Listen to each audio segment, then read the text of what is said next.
Chapter 12. Something easy, Sara thought. I want to appreciate something easy.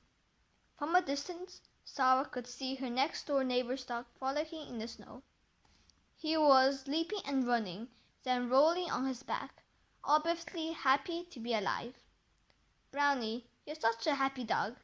I do appreciate you, Sara thought, still over 200 yards away.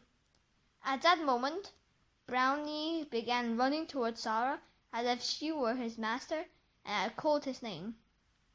Wagging his tail, he ran 2 full circles around Sara, and then with his paws on her shoulders, this large, mangy, long-haired dog pushed Sara into a sitting position, into the pile of snow that was left by the snow plow earlier that week. Then he licked his face with his warm, wet tongue. Sara was laughing so hard she could barely get up. Oh, you love me too, do you, Brownie? Sara lay in her bed that night thinking about everything that had happened this week. I feel like I've been on a roller coaster. I felt the best I have ever felt, and the worst I have ever felt, all in one short week. I loved my talks with Solomon, and oh, how I loved learning to fly. But I got so mad this week too. This is all very strange. Think sorts of appreciation. Sara could have sworn she heard Solomon's voice in her bedroom. No, that can't be, Sara decided. I'm just remembering what Solomon said.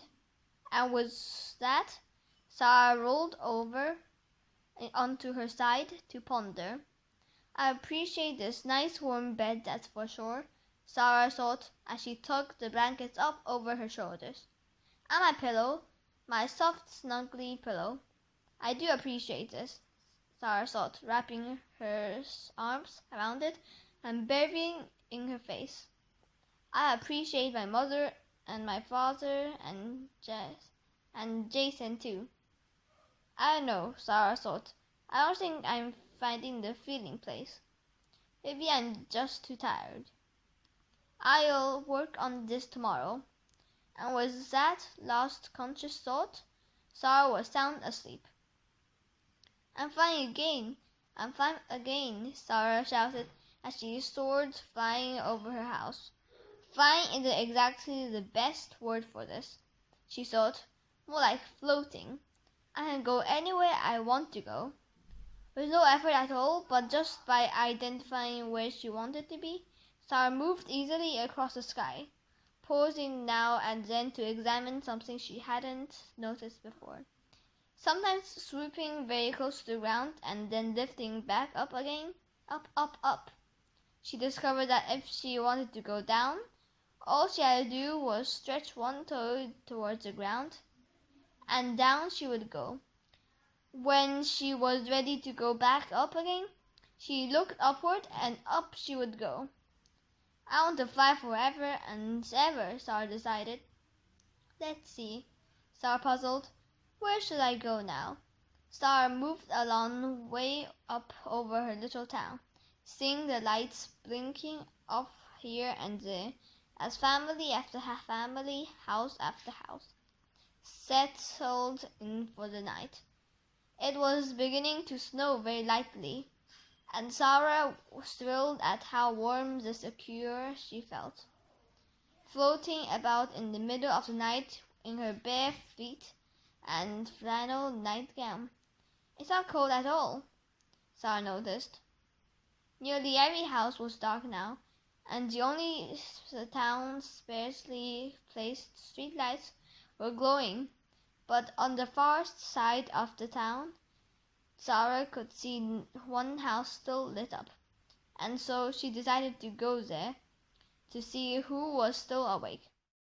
Probably someone who didn't have to get up early in the morning, Sara thought, getting closer and stretched in her left toe down towards causing a perfect rapid descent.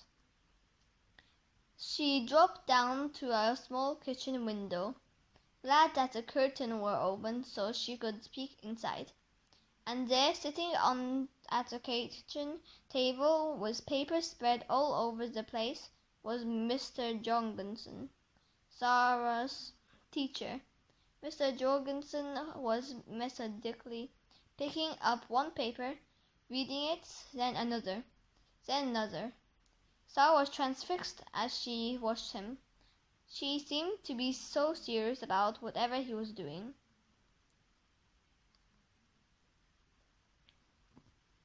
Sara began to feel a little bit guilty spying on her teacher like this. But at least this is the kitchen window, Sara noted, not a bathroom or bedroom or something private like that.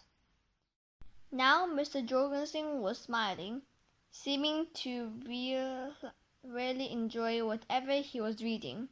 Now he was written something on it. And then suddenly Sara realized what Mr. Jorgensen was doing. He was reading the paper Sara's class turned up at the end of the day. He was reading every single one of them. Sara had often found something scrawled on the top or the back of the papers he had returned to her, and she had never appreciated much. You just can't please him, Sara had thought many times as she read his scribbled notes on her papers. Was a watching man, reading and then writing, whilst almost everyone else in the room was fast asleep, left Sara feeling very strange. She felt almost dizzy as her old negative perspective of Mr. Jorgensen and her very new perspective of Mr. Jorgensen had a sort of collision inside her head. Wow, Sara thought, as she looked upward, causing her little body to zoom up high above the teacher's house. A warm gust wind seemed to come from inside Sara, wrapping all around her body and giving her goosebumps on her skin. Her eyes filled with tears and her heart leaped a happy beat, and she soared ever so high into the sky, looking down upon her beautiful sleeping or almost sleeping town.